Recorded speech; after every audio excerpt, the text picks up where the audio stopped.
Cheers, everybody. I have a treat for you. Recently, I sat down with the Frey Ranch owners and had a marvelous time visiting the ranch, doing a barrel pick, and discussing their product and their farm and how they got going. And so I hope that you enjoyed this. It was a lot of fun filming and something that I want to look into doing more often is visiting with these distillers and having a sit-down chat with them. So stay tuned, and here's the interview.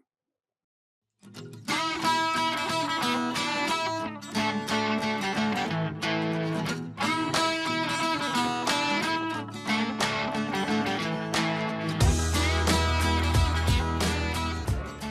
right, welcome to Bourbon and Booze. I'm very happy to be at Frey Ranch, which has always been my dream since the first bottle I got, probably about 5 years ago. Frey is just an amazing whiskey. And so I'm with Colby Frey, who is the owner of it. And your family's lived here for at least 170 years. So. Yeah.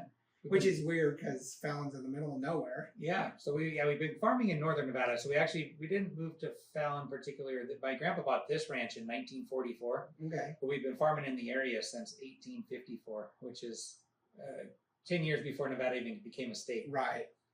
Yeah, and I've been through Fallon so many times in the military, and my family's from here. So it's really cool to see that my favorite distillery, or one of my favorite distilleries, is here in Nevada. Yeah, that's what's amazing. Crazy that a lot of people don't realize that Nevada is home of one of the world's largest inland Navy bases. So yes, Navy is associated with water, but we're in the desert in the middle, not even in a coastal state. For those of you who don't know,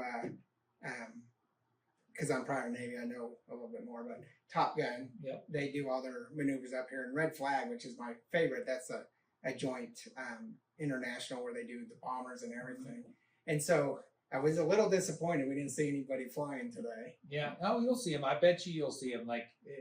They're always the helicopters seem to always buzz our ranch, but you'll hear jets. We're within the 5-mile radius of NAS Fallon, so they're just right there, and it's so cool to see the Top Gun people and everybody else. But then they get the CAGs that come in, the carrier air groups. Right. It's amazing at the distillery. We get people from England, from all kinds of other countries that come here to help train with our Navy and military, and it's really cool to be in Fallon. It kind of brings us, it's kind of an isolated little town, but it kind of brings the outside world to us. Well, and it's a great way to spread your product around there, because I've seen you guys everywhere, even in England. I've seen Frey Ranch on the shelf. So, tell me what made you decide to switch from farming to distilling. Yeah, and I wouldn't really call it necessarily a switch. It's just an evolution, because we grow all the ingredients for the whiskey. So we're still farmers, right? But then we're taking our grains and actually creating something with them, which is whiskey. And so we were really looking for ways to showcase the crops that we're growing. And we started to really like whiskey, and it's kind of an aha moment. Wait a minute, we've been growing wheat, rye, barley, and corn in our area, my family, for 175 years. Why are we making that into whiskey, which is kind of our second love of, I always wanted to be a farmer since I was a little boy, and kind of combining my two passions into one and creating something out of the crops that we grow. And other than the cooperage, you do everything. Yeah. Right?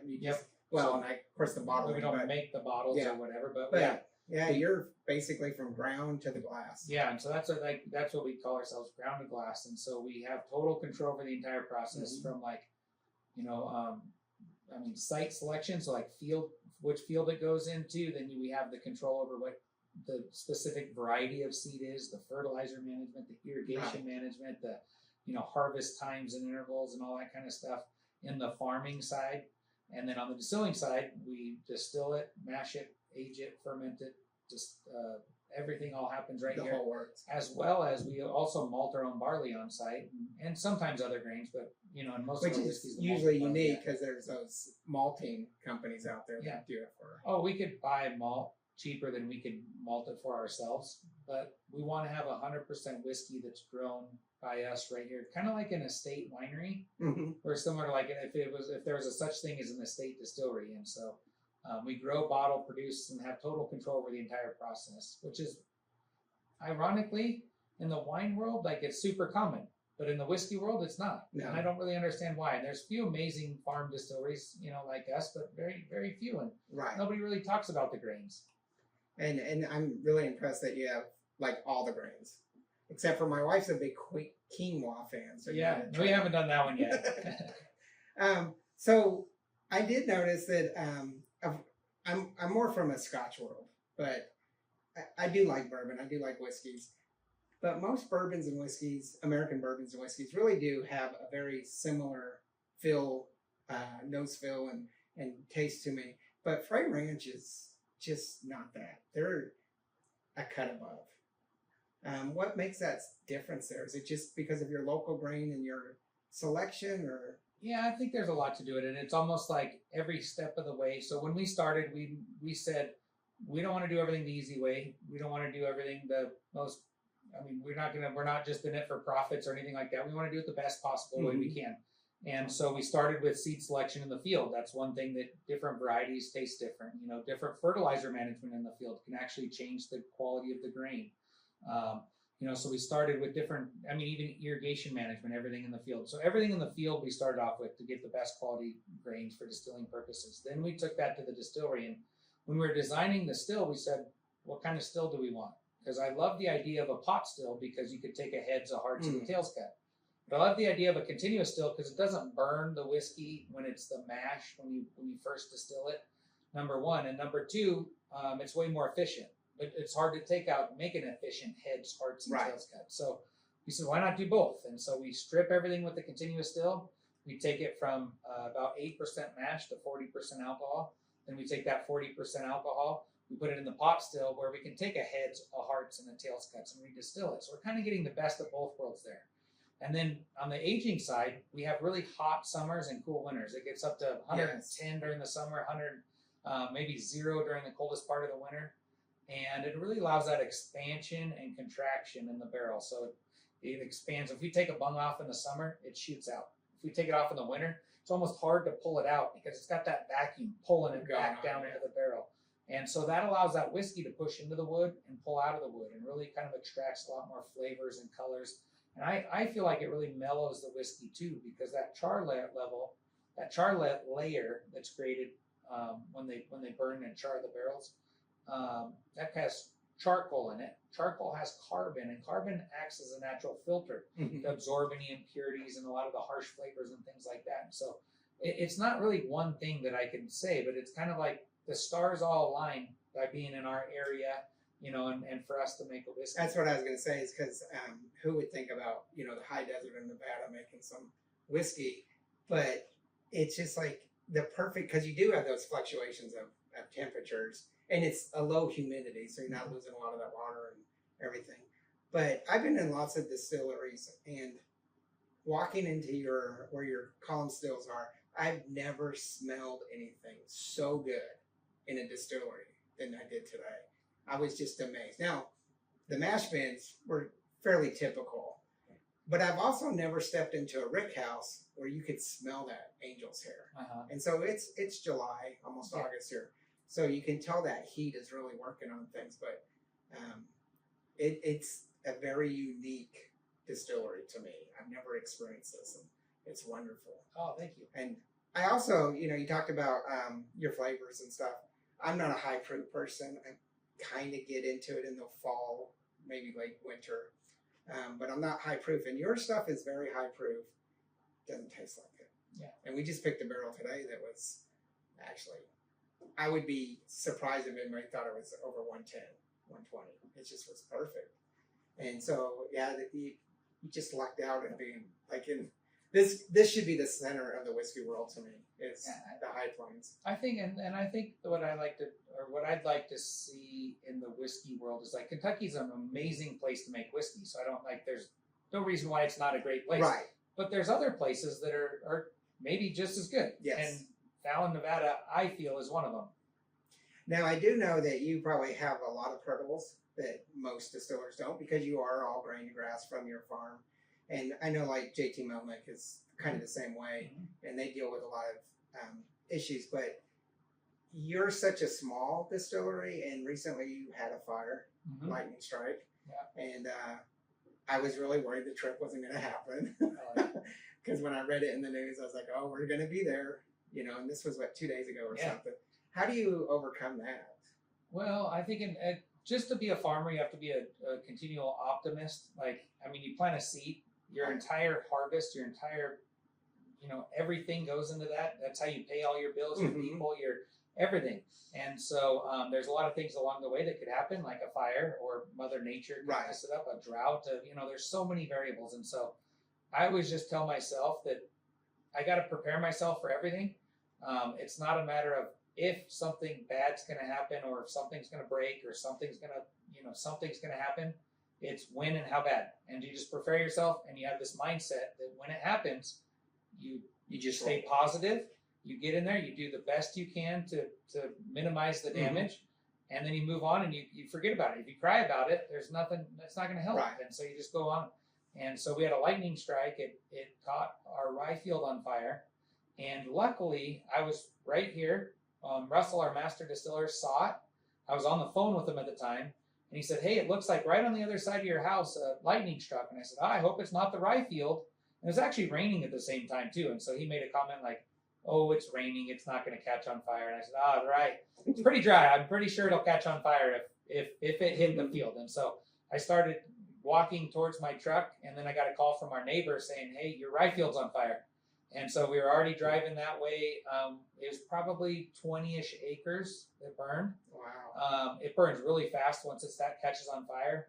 But I was really lucky because I had our team here. I called some of our employees. Russell, our master distiller, he jumped on one of the loaders. I was on the excavating machine. We had another guy on another loader. And then we got a disc, which mixes up the dirt, kind of going around it to make a fire break so that the whole field doesn't burn. And then our fire department came, and they're a volunteer fire department. They did a great job. Got everything out super fast. I think they had 5 fire trucks, 3 water trucks, a bunch of personal pickups coming in here in no time. Yeah.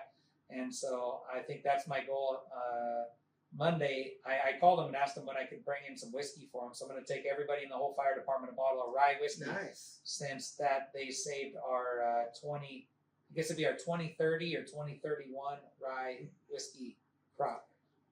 Well, congratulations to the fire department. They're true heroes. Yes, they are. My wife and I were joking before the trip that when we read about it that you should take a marketing advantage and call it the toasted rye. Yeah. We're talking to some of the other people we were with, and they're all like, yeah, let's do that. Yeah. So, well, I'm so glad I got to come. I've been to lots of distilleries, but this one I've been waiting for a long time. And you guys actually have a very long waiting list to get on this.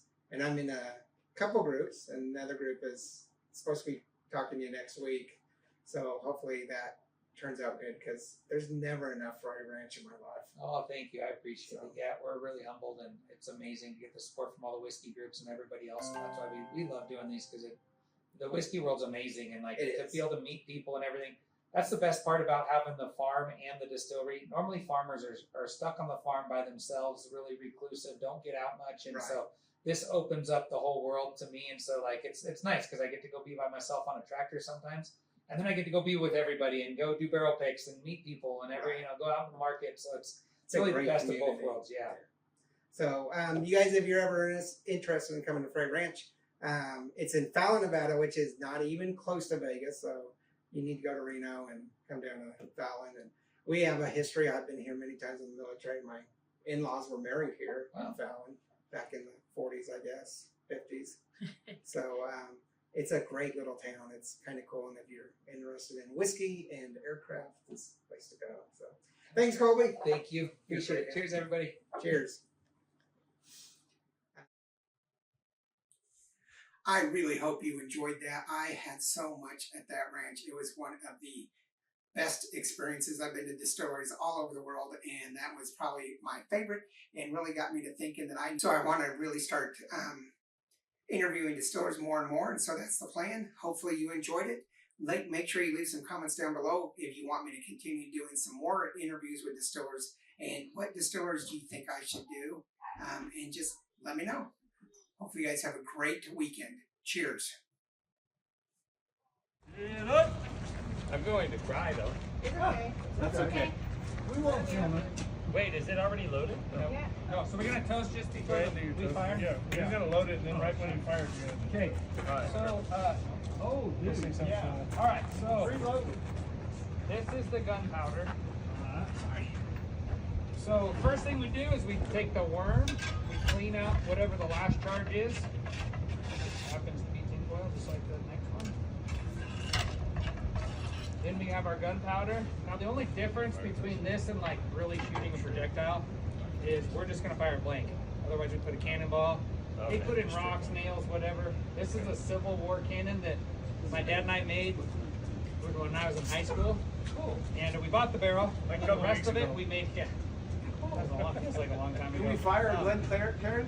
Yeah, So fucking then, man. But look at it. Pour some whiskey in there so we get a big flame coming out. These are like old bridge timbers that we had from the farm. They're all like, if you look at it, this is rebar just because they happen to be the right size and whatever we already had in the scrap pile. So we just made it scale replica. Farmer house. Oh, yeah. That's how we roll. Dead land runner. Now, we pack it in good. You hit it pretty hard.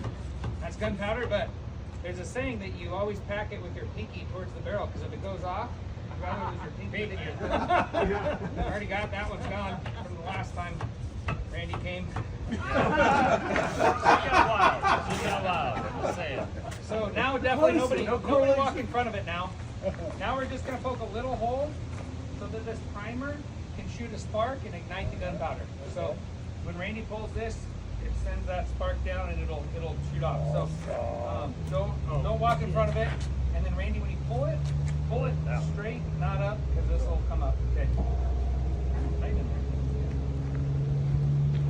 Oh, let's get back to it. It's like almost tension. Almost. Say whatever you're gonna say and let her rip. All right.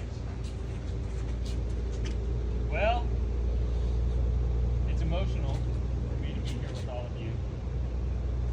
And I could only imagine that if my brother Sean were able to see what his passing has created with all of you and the community and connection, that, I don't know, I just hope that he'd be proud of me for it. And I love everyone, and I thank all of you for everything you do. And I'm just excited to be able to live this journey with you guys. Let's fire a cannon. Cheers! 1, 2, 3.